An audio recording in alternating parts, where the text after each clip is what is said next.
Hello बच्चों, आइए प्रश्न समझते हैं। हमारा प्रश्न है, डीएनए स्ट्रैंड्स किसकी उपस्थिति के कारण एंटी पैरेलल होता है।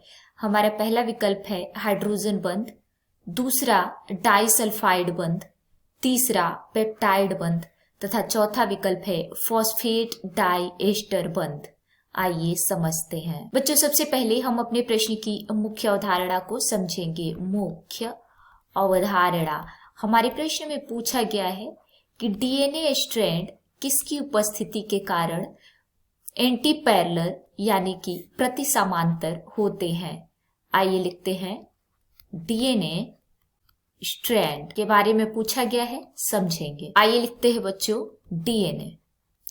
बच्चों, डीएनए का पूरा नाम डीऑक्सी राइबो न्यूक्लिक अम्ल होता है।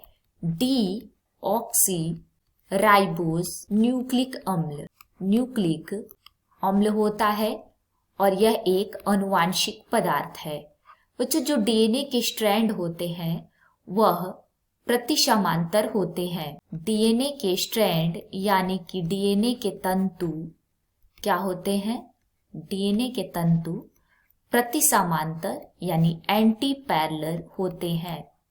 प्रति समांतर। और ये तंतु प्रति समांतर क्यों होते हैं?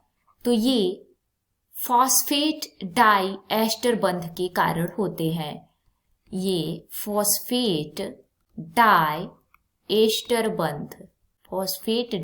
एस्टर बंध के कारण डीएनए के तंतु प्रति समांतर होते हैं। बच्चों, जो फॉस्फेट डाई एस्टर बंध होता है यह डीएनए में दो एस्टर बंधों पर फॉस्फेट समूह और पेंटोज शर्करा के बीच बंध बनाता है। आइए लिखें, यह डीएनए में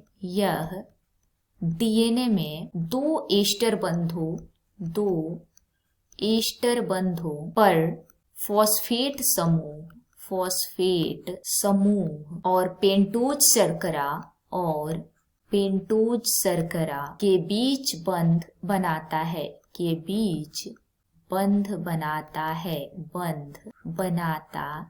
है। तो अब हम अपने विकल्पों की तरफ चलें तो हमारा डी विकल्प सही हो जाएगा।